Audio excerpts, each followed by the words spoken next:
ആത്മോപദേശ ശതകം audio book തുടരുന്നു. 45-ാം ശ്ലോകം. ഒരു മതമന്യനു നിന്യമൊന്നിലോതും കരുവപരൻ്റെ കണക്കിനൂനമാകും. ധരയിലിതിൻ്റെ രഹസ്യമൊന്നു താനെന്നറിവളവും ഭ്രമമെന്നറിഞ്ഞിടേണം. ഒരു മതം, ഒരു സത്യാന്വേഷണ മാർഗം അന്യന്, അത് അംഗീകരിക്കാത്തയാളിന് നിന്ദ്യം, ദോഷയുക്തമായി തോന്നുന്നു.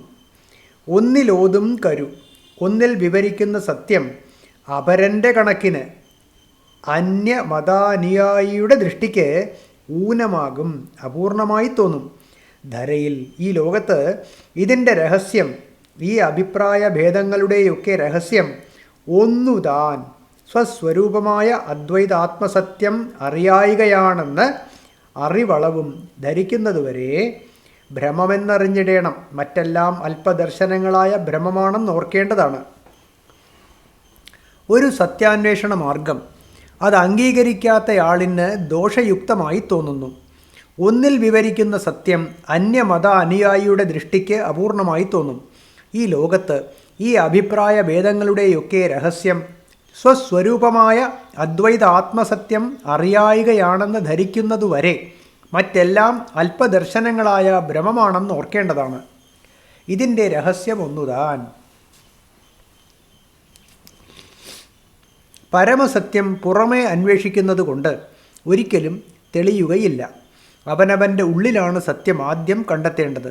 മതാനുയായികളിൽ തന്നെ മിക്കവാറും പേർക്ക് ഈ സത്യാന്വേഷണ രഹസ്യം അറിഞ്ഞുകൂടാ. അതുകൊണ്ട് പുറമേ ഉണ്ടെന്നു കരുതുന്ന ഏതെങ്കിലും അല്പദർശനങ്ങളെ സത്യമെന്ന് ഭ്രമിച്ചാണ് അവർ വാദകോലാഹലങ്ങൾ നടത്തുന്നത്. സത്യം പലതുണ്ടാകാൻ പറ്റുകയില്ലല്ലോ. വാസ്തവം ഇതാണെങ്കിൽ വാദങ്ങളും സംശയങ്ങളും എന്താണ് വ്യക്തമാക്കുന്നത്? വാദിക്കുന്നവരും സംശയിക്കുന്നവരും ഇനിയും പൂർണ്ണ സത്യം കണ്ടെത്തിയിട്ടില്ലെന്ന് തന്നെയാണ്. പൂർണ്ണമായ സത്യം അനുഭവിച്ചറിഞ്ഞവർക്ക് ഒന്നിലും സംശയമോ ആരോടും നിന്ദയോ ഇല്ല. ഉണ്ടായി മറയുന്ന പ്രപഞ്ച നാമരൂപങ്ങൾക്ക് ഉണ്ടാകാനും തിരിച്ചു മറയാനും ഇടമരുളുന്ന വസ്തുവാണ് സത്യം. അതുണ്ടായതോ മറയുന്നതോ ആകാൻ പറ്റില്ല. അതുകൊണ്ടാണ് അത് സത്യമെന്ന് വ്യവഹരിക്കപ്പെടുന്നത്. ഇങ്ങനെയുള്ള സത്യം ഒന്നിലധികമുണ്ടാകാൻ വയ്യ. ഒന്നിലധികമുണ്ടെന്ന് വന്നാൽ അവയ്ക്ക് വേർപെട്ടു നിൽക്കാൻ ഇടമരുളുന്ന മൂന്നാമതൊരു സത്യത്തെ വീണ്ടും തിരയേണ്ടി വരും. രണ്ടു സത്യത്തിന് ഒന്നിച്ചൊരിടത്ത് നിൽക്കാൻ പറ്റുകയില്ലല്ലോ. ഇത്തരം യുക്തിചിന്തകളുടെ പശ്ചാത്തലത്തിലാണ് ഭാരതീയ സത്യാന്വേഷികൾ അന്തർമുഖമായി സത്യം തിരഞ്ഞത്.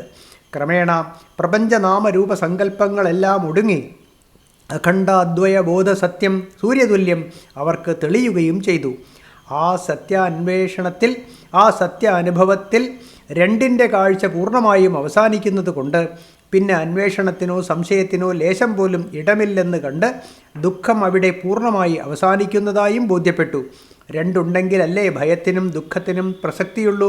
ഈ അദ്വയ സത്യം തെളിഞ്ഞതോടെ പലതായി കാണപ്പെടുന്നതെല്ലാം അതിൻ്റെ അപൂർണ ദർശനത്തിൽ ഉണ്ടെന്ന് തോന്നുന്ന വെറും കാഴ്ചകളാണെന്ന് തെളിഞ്ഞു. മതങ്ങളെല്ലാം ഈ സത്യത്തിലെത്താനുള്ള വിഭിന്ന മാർഗങ്ങളാണ്.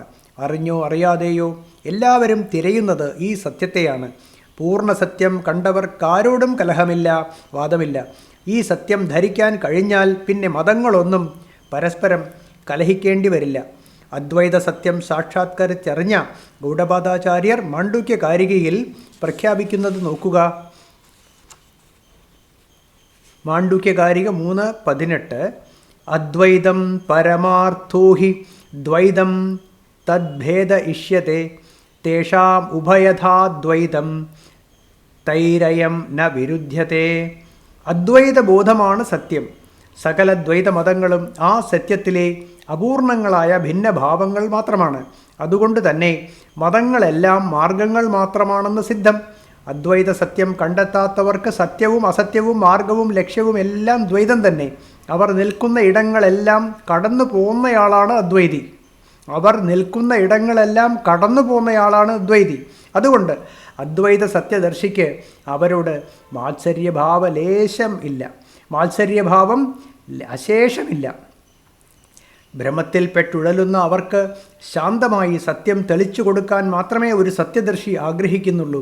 അദ്വൈത സത്യം പൂർണ്ണമായി അനുഭവിച്ചറിഞ്ഞ് ജീവൻ മുക്തനായി ദേഹയാത്ര നിർവഹിച്ച ഗുരുദേവൻ്റെ ലക്ഷ്യവും അതൊന്നു മാത്രമായിരുന്നു എന്ന് കാണേണ്ടതാണ്. പരമസത്യം യുദ്ധങ്ങൾ കൊണ്ടോ വാദകോലാഹലങ്ങൾ കൊണ്ടോ തെളിച്ചെടുക്കേണ്ടതല്ല. അത് ശ്രവണ മനന ധ്യാനാദി സാധനാമാർഗങ്ങളിലൂടെ ചിത്തശുദ്ധി നേടി സാക്ഷാത്കരിച്ച് അനുഭവിക്കാനുള്ളതാണ്. വാദകോലാഹലങ്ങളും യുദ്ധങ്ങളും ഒരിക്കലും അവസാനിക്കുകയില്ല. ഇക്കാര്യം ഗുരുദേവൻ അടുത്ത പദ്യത്തിൽ പ്രഖ്യാപിക്കുന്നു.